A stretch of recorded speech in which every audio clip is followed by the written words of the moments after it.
Buenas tardes, mi nombre es Valentina Díaz y hoy junto con Lauren Cordero les estaremos presentando el taller de dinámica inversa aplicada a un gesto deportivo, en nuestro caso una patada de fútbol.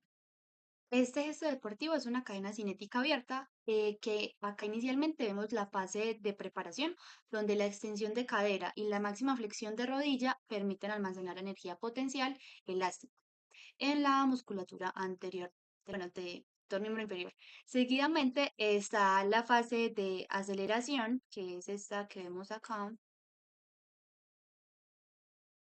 esta que vemos ahí hasta antes del impacto, donde observamos que se ejecuta una secuencia proximal distal, donde la cadera se flexiona, donde la cadera flexiona el muslo hacia adelante y este desacelera bruscamente para transferir todo su momento angular a la tibia, generando el efecto látigo.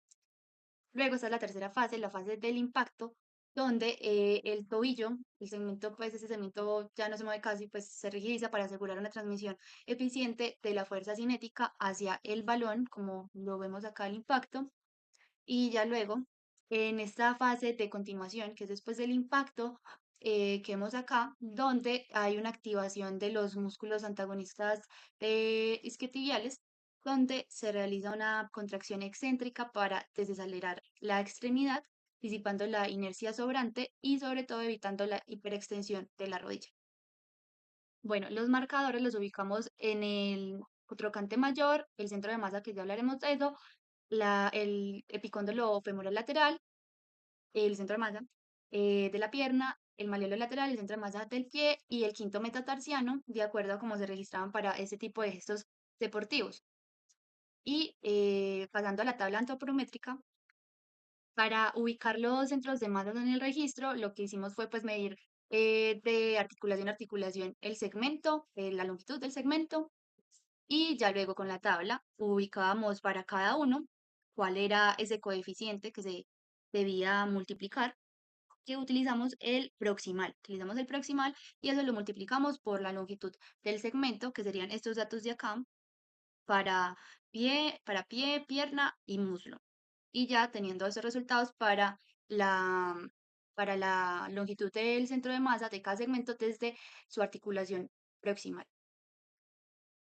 Y para el momento de inercia de cada segmento, lo que se hizo fue primero tallar la masa del segmento según el peso del sujeto, 54 kilogramos, multiplicándolo pues por los coeficientes para cada segmento de la tabla, como se muestra en esa parte. Y el momento de inercia pues sería utilizando esa masa de ese segmento por el radio de giro, por la longitud del segmento al cuadrado. Utilizamos el radio de giro de cada segmento según el centro de gravedad. Y acá que no se ve el resultado del muslo, tenemos que el resultado del muslo nos dio 0,090 kilogramos por metro cúbico, por metro cuadrado. Bueno, pasando aquí no veo, lo primero que hicimos fue pues delimitar la zona de trabajo para el tiempo que queríamos ver el movimiento, mediante pues estos paréntesis que están acá, delimitamos ese tiempo. Ya luego lo que hicimos fue hacer la calibración. Para que lo que hicimos fue venir a esta parte, a la herramienta de línea, para hacer la calibración y empezamos desde arriba, desde abajo para arriba, para hacer la línea de calibración nuevamente, pues porque tuvimos unos problemas en la grabación del video en el momento de hacer. Y lo que hicimos fue, como se vio acá, darle clic derecho a la línea, calibrar, 1,56 metros respecto a la altura del sujeto, y ya después pasamos a el sistema de coordenadas. En herramientas, sistemas de coordenadas, y ya ahí nos ponía el sistema de coordenadas y lo que hacíamos es moverlo desde donde iniciaba pues el movimiento para que todo estuviera positivo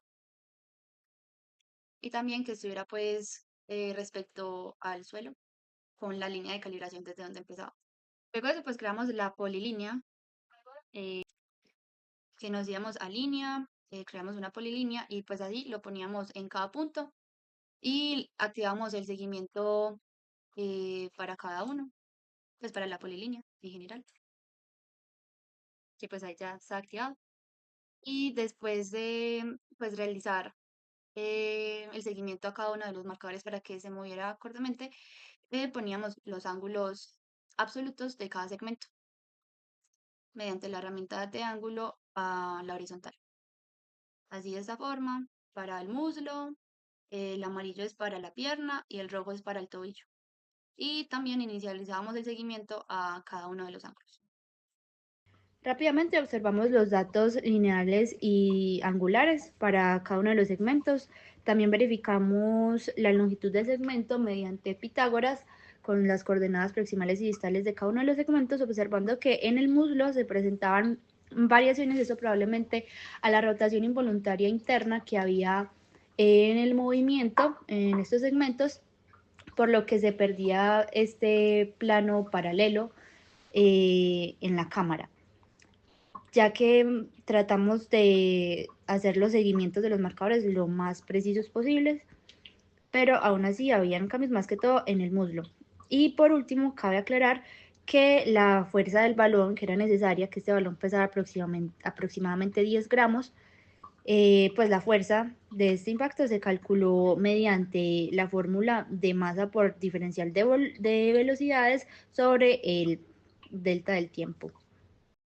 Hola, mi nombre es Lauren y voy a explicar cómo calculamos los datos rojos, las fuerzas articulares, los momentos y los balances de potencia para cada segmento pie, pierna y muslo, empezando por el pie. El pie solamente vamos a tener en cuenta la articulación proximal porque no tenemos los datos necesarios para el quinta metatarsiano. Para hallar las fuerzas de reacción usamos la sumatoria de fuerzas. En X vemos que el pie solamente tiene una fuerza articular, excepto en el instante 0.5 segundos, que cuando hay contacto con el balón. Ahí apareció una fuerza externa horizontal, porque el golpe es casi completamente frontal.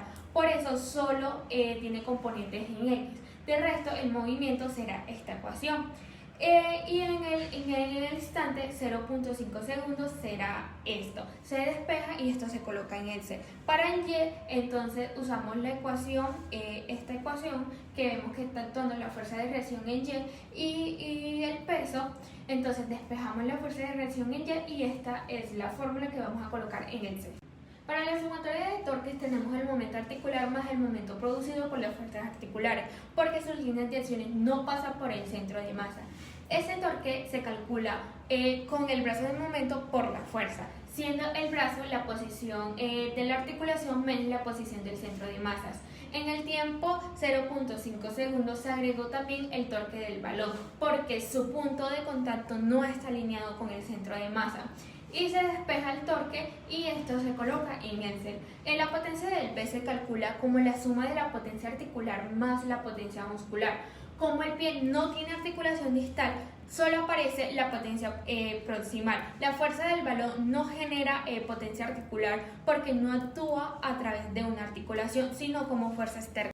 Ahora vemos que la pierna sí tiene articulación proximal y distal y podemos notar que las fuerzas distales son las mismas que las del pie, pero con signo contrario porque actúan sobre otro segmento. Para aclarar, en las sumatorias no se asumen el signo, solo se escribe la sumatoria completa de la fuerza en X y en Y luego se despeja y el Excel determina si cada fuerza es positiva o negativa según el movimiento del instante. Lo mismo se aplica para el momento muscular, ya que no sé si es una flexión o una extensión hasta resolver la ecuación. Para la sumatoria de las fuerzas en X tenemos la fuerza de reacción proximal más la distal y se despeja la proximal. Para la sumatoria de Y tenemos la fuerza de reacción proximal más la distal menos el peso y se despeja la fuerza de reacción proximal. Para la sumatoria de torque incluye el torque proximal y distal y los torques generados por ambas fuerzas articulares, tanto las distales como las proximales. Y se despeja el momento del muscular proximal y esto se lleva a Excel.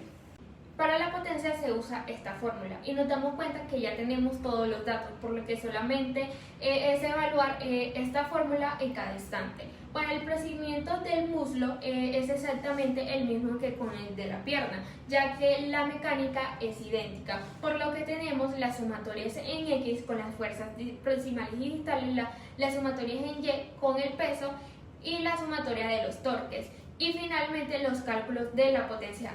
Ahora voy a analizar tres fotogramas claves del movimiento, uno en el tiempo 0.5 33 segundos donde inicia el gesto, en el 0.4 donde está la mitad de la patada y el 0.5 segundos donde está en contacto con el balón. En cada instante se mostrarán la fuerza y los movimientos que se calcularon en Excel con las fórmulas ya analizadas previamente y se explicará cómo fluye la energía entre los segmentos.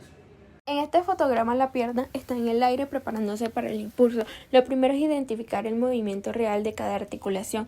El muslo rota en sentido positivo y avanza hacia adelante y arriba, lo que le corresponde a la flexión de la cadera. La pierna rota en sentido negativo y se desplaza hacia atrás respecto al muslo, lo que se interpreta una extensión de rodilla. Y aunque el pie tiene una velocidad angular negativa, la orientación desciende, por lo que el movimiento anatómico es flexión plantar. La clasificación de las contracciones la comparo con el signo del torque con el signo de la velocidad angular. Si coincide la contracción es concéntrica, o sea que el muslo se acorta. Si son opuestos es excéntrica, el muslo se alarga. La cadera, la potencia muscular proximal es positiva, así que los flexores actúan concéntricamente generando la mayor parte de la energía del sistema. La articulación proximal cede hacia la pelvis y la articulación distal aporta al muslo y la musculatura distal absorbe dejando al muslo con energía positiva. En la rodilla, aunque mecánicamente hay extensores, las potencias musculares y articulares son negativas. Esto significa que el músculo trabaja excéntricamente, controlando el movimiento y absorbiendo la energía. La pierna funciona como un cemento disipador, perdiendo alrededor de 39 watts, transfiriendo cantidades pequeñas hacia proximal y distal. Finalmente, en el tobillo, el movimiento es flexión plantar y la potencia muscular es ligeramente positiva. Esto indica una concentración concéntrica suave, de modo que el pie recibe una pequeña fracción desde la pierna y aporta localmente para el impulso final. En este instante, en la cadera el músculo tiene una velocidad angular positiva, lo que corresponde a una flexión de cadera. Como el torque también es positivo, los flexores están en una contracción concéntrica y generan bastante energía.